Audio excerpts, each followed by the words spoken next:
All right, welcome everybody. So let's jump in real quick. So we're going to jump into AI model and insider risk today.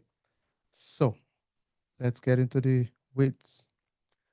Topics will cover overview of AI, governance, the assessment, insider risks, fundamentals, then some use cases in general. Why does AI governance matter in general? So every organization now is expected to implement some level of AI into the environment. I think at this point we can say virtually every organization is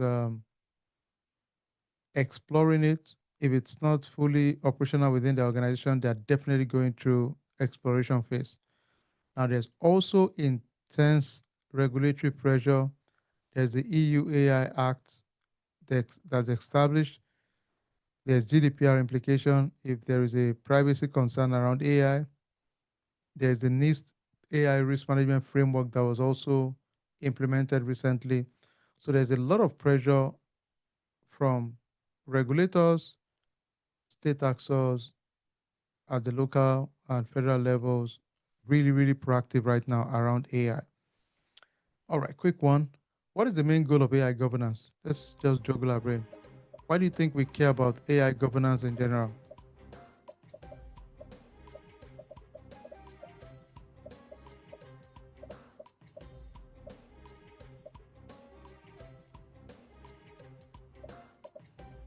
One of them sounds more, here we go. Yeah, you can tell this makes more, you know, okay. Foundation of AI model and governance. It's really the framework that ensures our AI model incorporates ethical compliance and security around the life cycle of development and deploying this AI large language model. So most of the time, we have large language models out there, the likes of Llama, ChatGPT, quite a number of them out there now. You can actually download those models locally and play with them and modify them. So the question is that what about the design? Are they ethical in terms of the design, the collection of the data set, the testing protocols around the data? Don't forget again, it's almost like a regular database, right? But this time around, we are working with tons of data set that can be analyzed, and the behavioral pattern of those model can also be analyzed in general. So at some point, we have to think about the deployments, after proper testing and access management, integration with other systems, user training in terms of usage, then ultimately monitoring. What does monitoring mean? We are talking about how do we track things like bias within your model, you know, drift identification if it's going out of the norm, and reevaluation of those model. Now, in simple terms, think about it this way. We have tons of data out there, right? But some of those data are not as good as others. That's why sometimes when you give a prompt, the output across multiple models are different. Some would be outrightly immatured or just bad data. You can tell. If I say, develop an image of a dark lady with braids, and it comes out with somebody that is, white faced with balded. So I'll know that that model is not trained. I can tell immediately that that's potentially a bias testing set of data that was used for that model. Okay. So it's getting much more mainstream now that you just can't afford to put rubbish data. People would call it out because when they use prompt and it does not align to mainstream, people can easily call it out right now. So true or false? AI governance is only about compliance. Is it just strictly compliance?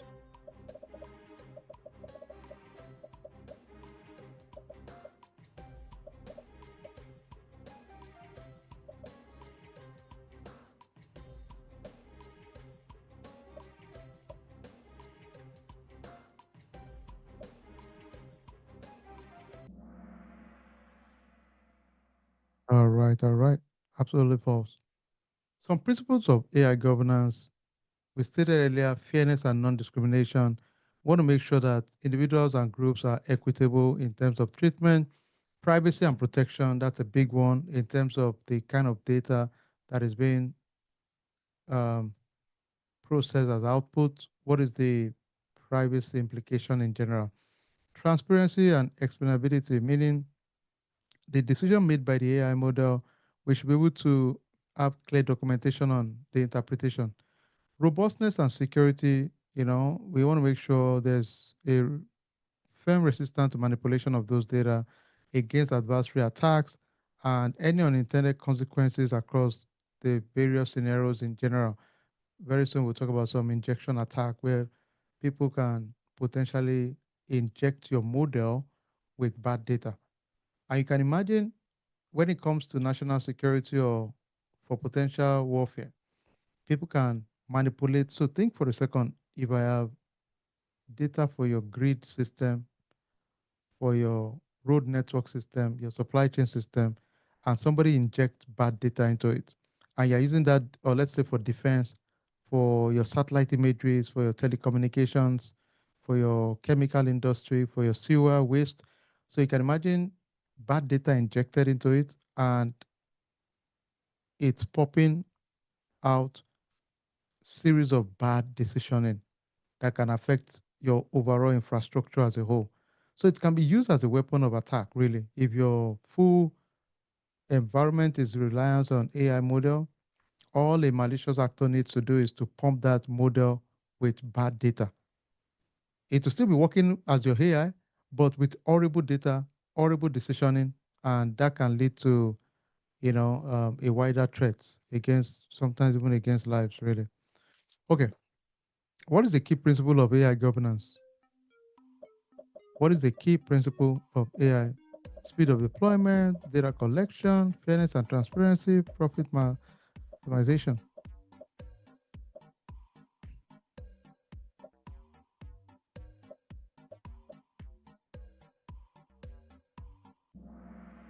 Excellent. Fairness and transparency was one of them. Okay, let's talk about this real quick. Regulatory landscape for AI. EU, as always, we know they would always come up with something immediate, right? EU don't play games around regulation, privacy, it's a big one. So they focus on risk-based classification system with fair tier system around unacceptable, high, limited, minimal. They have strict requirement for high risk AI, including the documentation, human oversight, and transparency. The penalties can go as high as 6% of global annual revenue for non-compliance. I think for GDPR, what's the number for GDPR? Is it 4%? I don't remember. Is it 4 or 6? But anyway, so you can imagine this is 6%. That is some that is some crazy stuff. Let me see what that number. I'm sure somebody helped me out there. 4%. Thank you. Thank you, Son and Grace. Okay. So you can imagine AI is even AI Act is even 2% more. That's horrible. All right, GDPR, you can imagine for GDPR, they would come after you for sure. They wanted to implement data minimization principle in general. NIST also has its own AI risk management framework also, and mostly adopted by, around the US mostly. All right, what about the governance responsibilities across different roles within these AI models? So we have the developers, right?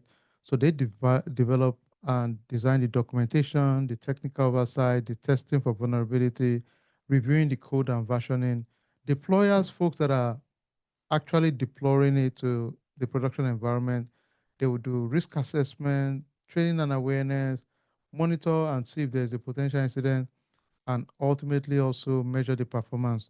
The business as a whole, they develop the oversight and policy, allocate resource appropriately, create accountability framework, and ensure the legal and compliance is very clear in the process also. All right, so let's see another one here. Life cycle of model governance. You can tell designing, data sourcing. We design the overall model. And when you're designing, you're baking in immediately diversity in terms of your data selection, the quality metrics. A good example, If I'm doing data collection to analyze housing or poverty, I think it would be inappropriate to target just one demography, right? For it to be effective, you need to cut across every demography to have representation and to have a very, very solid way of analyzing poverty, for example. So, if not, people will challenge that model because that's not a complete model or a complete reflection, in general for that model. Training and validation. This featured a lot of engineering documentation, justification of the model, why you're using it, then a metrics across different demographic groups in general. Then you validate. One thing that is big in this model is you need to validate. Let's pause. Again, remember again, in the past, what do we do? I don't know whether some of you read the news today. Today, there was a big news of a flip of the richest man. Can you tell me who the number one richest man in the world is today? Ha, ha, ha. Yeah, there we go. Eddie. Eddie is awesome. Oracle. I like that. Ebu can just say, you know what? Screw that. Hey, Oracle is good. I don't know your name, but yeah, Oracle. He's the founder of Oracle, Larry Ellison. And, I like that. Shola said the guy in Oracle. Yeah. Who cares? He's not paying my bill. Whatever your name is. Yeah. It's all good. So, um, in 1 hour, he made $100 billion. The valuation of his company. I mean, Oracle is a big shot anyway. Some of us entered IT proper with Oracle. Those days, they were big in database, right? So you can imagine somebody said Elon has been deposed. Let him go figure that out. You know, if they deposed you because you move from 400 billion to 300 billion, are you looking for sympathy from me? Oh, sorry, you'll be okay. Oh, poor you, poor Elon, poor sad everybody. You're not the richest person, but you're still worth $300 billion. Okay. All right. That's a different conversation. But anyway, so one of the big ones that you can imagine is in the past, those training models were databases, data lakes, data warehouses. People have all these tons of data they've put together, right? But now we're talking about large language models that are replicating itself and it's just different. The risks are very similar, but it's a different times right now. Then deployment and monitoring, of course, when you deploy, you roll out, get the necessary approval, access control, audit log, who has access to it, who is tracking the access, then continuous performance monitoring all the time also. So some basic gaps and typical risk. One of the big ones out there is sufficient documentation for the model. So you're building all this model, but there's no sufficient documentation. That's a big deal, right? Because you need historic context. If you need to make modification changes or understand the sources of your data, there should be some documentation. The other one we talked about is lack of, you know, um, there's no bias impact measurement, meaning you have this model, but we can't tell if your model has tons of bias in it or not. There should be some test that has been done. And even right now, it's easy to tell if a model is not strong. If I have three models and I say create image of a guy with white beards, has some cool glasses and a short headset, and you can tell from three models, you know what, this one kind of can get a dark skinned fellow better than the other one. You can tell that they could be equally good, but some are, well, maybe most are better now. But I remember earlier, maybe early 2024 or late 2023, some were horrible, really. Some of those model you run query, it was just bad, right? But now it's getting much better. I mean, it's amazing what's out there. Some of the models now, you can't recognize fake from real. It's insane, really. Then we have weak post-launching monitoring, meaning you launch, after launching or deploying this model, nobody's monitoring it. So it's a big deal. I mean, that's a big risk out there.